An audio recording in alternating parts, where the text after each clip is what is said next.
Narmada Eshala audio సిరీస్కి స్వాగతం. నేను మీ నర్మదా. ఇది చాలా మంచి స్టోరీ అయినా మీరు చూడడానికి ఇంట్రెస్ట్ చూపించడం లేదు. వ్యూస్ లేవు, కామెంట్లు లేవు. నా శ్రమ అంతా వేస్ట్ చేసుకోవడం ఎందుకు అని రోజు ఇవ్వడం లేదు. నేను రోజు ఇవ్వాలి అంటే వ్యూస్ పెరిగేలా చూడండి. మీ ప్రోత్సాహం కావాలి అబ్బా నాకు.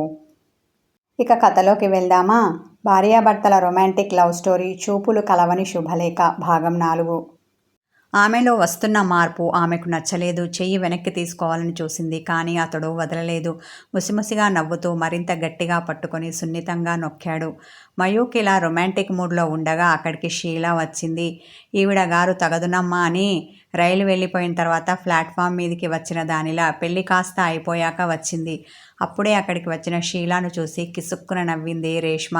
నువ్వు తొందరగా వచ్చి మాత్రం ఏం చేశావు? ఇక్కడ పెళ్లి జరగకుండా ఆపి మయూని నీ కొంగుకు ముడివేసుకున్నావా? ఆ అమ్మాయి మెడలో తాళి కట్టకుండా ఆపి నీ మెడలో కట్టించుకున్నావా? నువ్వు తొందరగా వచ్చి ఇక్కడ పీకిందేమీ లేదు. పైగా దేబ్యపు మొహం వేసుకొని చూస్తూ ఉండిపోయావు. నేను లేటుగా వచ్చానని దెప్పుతున్నావు. రేష్మని చూస్తూ వ్యంగ్యంగా మాట్లాడింది షీలా.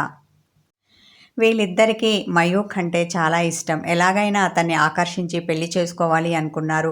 ఆ ప్రయత్నంలో ఉన్నారు. అందుకే ఎప్పుడు మయూక్ ఎక్కడికి వెళ్ళినా తోకలా అతని వెంట తిరుగుతూ ఉండేవారు. కానీ మయూక్ ఇప్పుడు వీళ్లకు ఊహించని జలకిచ్చాడు. ముందస్తు హెచ్చరికలు ఏమీ లేకుండా, వచ్చిన తుఫానులా ఎలాంటి హింట్ ఇవ్వకుండా ఏకంగా పెళ్లి చేసుకున్నాడు. అందుకే లబోదిబోమని గుండెలు బాదుకుంటున్నారు. కళ్ళ ముందు కనిపిస్తున్న అతనికి పెళ్ళైన విషయం జీర్ణించుకోలేకపోతున్నారు.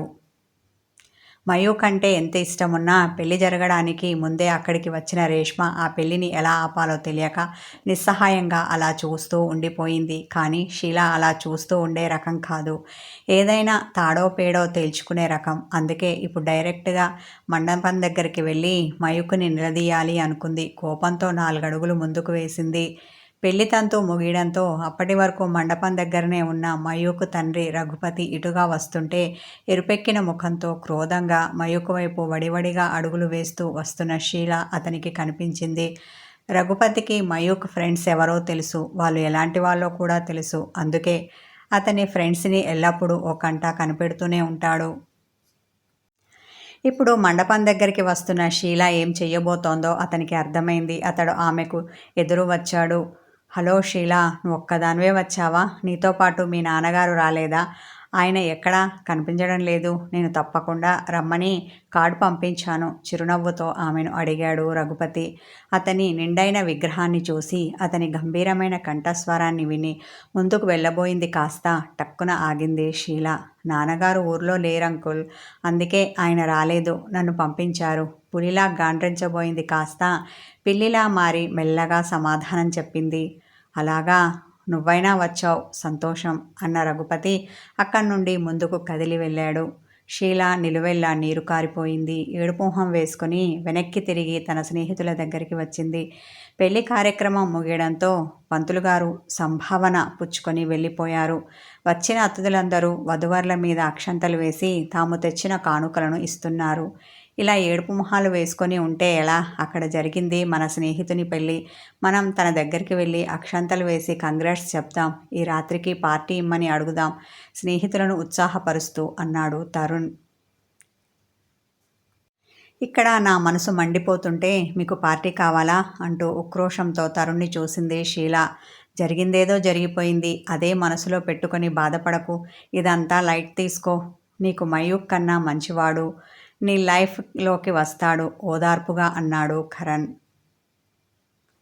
అతనికి షీల అంటే మొదటి నుండి క్రష్ ఉంది. కానీ ఆమె అతన్ని ఎప్పుడూ దూరం పెట్టేది. ఇప్పుడు ఆమె హృదయానికి అయిన గాయాన్ని మాన్పుతూ తనకు దగ్గర కావాలి అనుకుంటున్నాడు.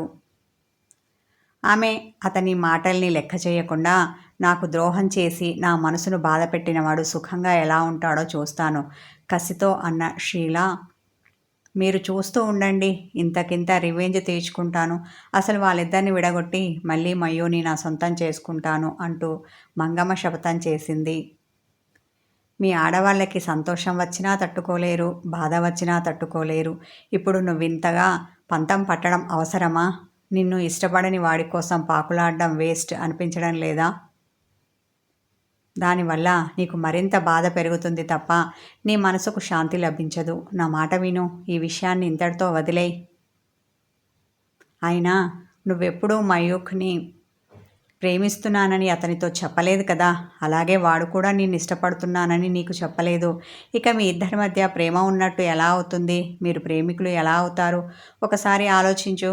ఇలా కనుక నువ్వు ఆలోచిస్తే మయూ నిన్ను మోసం చేశాడు అనిపించదు. అతను నీకు ఫ్రెండ్గానే కనిపిస్తాడు అనునయంగా అన్నాడు తరుణ్.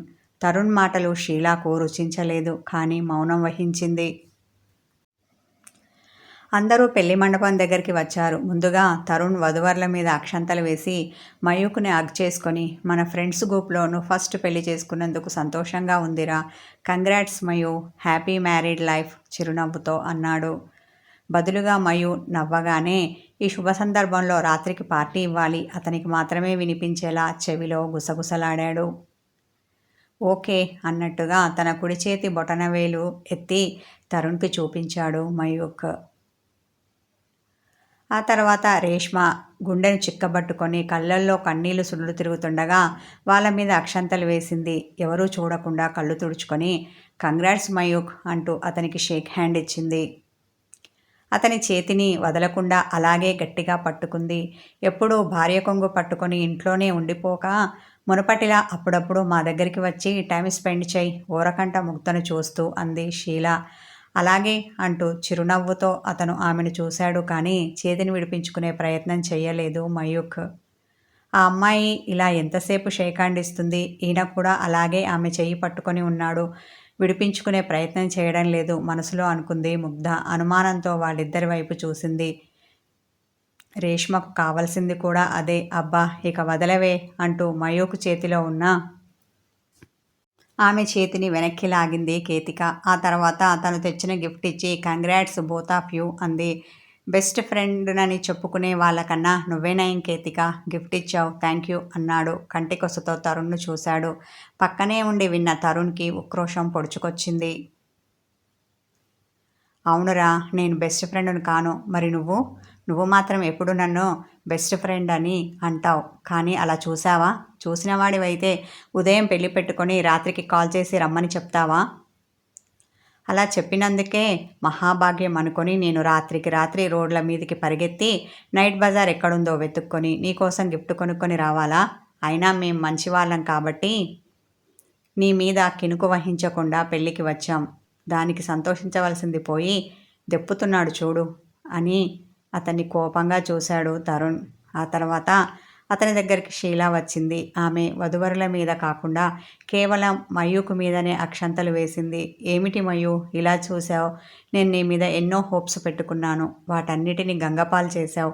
అయినా మొన్నటి వరకు మాతోనే కలిసి ఉన్నావుగా, ఇంతలోనే ఎప్పుడు పెళ్లి చూపులకు వెళ్ళావు? ఎప్పుడు అమ్మాయిని సెలెక్ట్ చేసుకున్నావు? ఇంత త్వరగా ఎలా పెళ్లి చేసుకున్నావు? నాకంతా అయోమయంగా ఉంది. ఇదంతా కలగా తోస్తోంది. ఇప్పటికీ నా మనసు నీకు పెళ్ళయింది అంటే నమ్మలేకపోతోంది. ఇలా ఎందుకు చేశావు అంటూ నిష్ఠూరంగా మాట్లాడింది.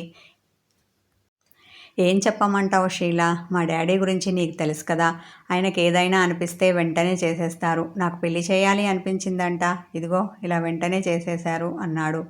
ఇందులో నా తప్పేమీ లేదు అన్నట్టు భుజాలు కదిలించాడు మయూక్.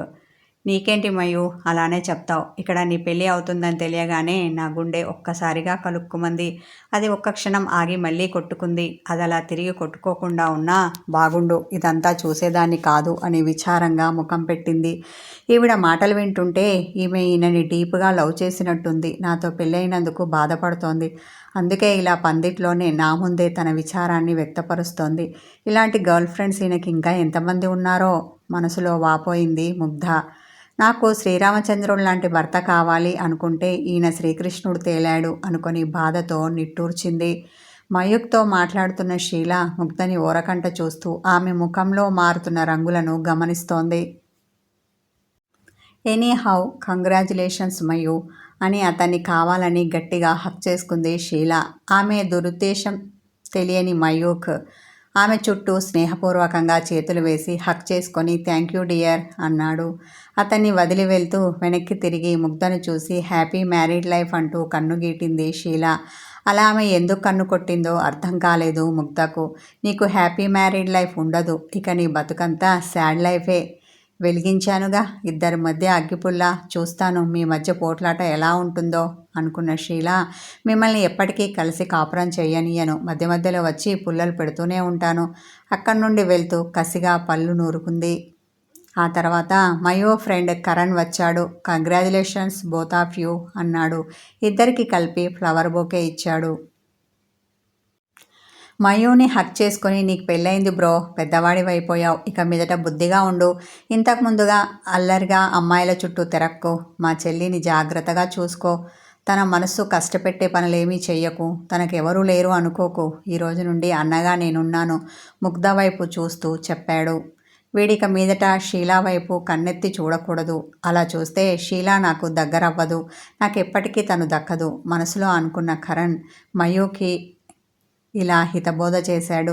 ఈయన ఫ్రెండ్స్ ఏంటి ఇంత తేడాగా ఉన్నారు, ఒక్కొక్కరు ఒక్కొక్కలా మాట్లాడుతున్నారు, ఈయనని ఎలా అర్థం చేసుకోవాలి, మంచివాడు అనా లేక ఇంతకు మించి ఆలోచించలేకపోయింది ముగ్ధ.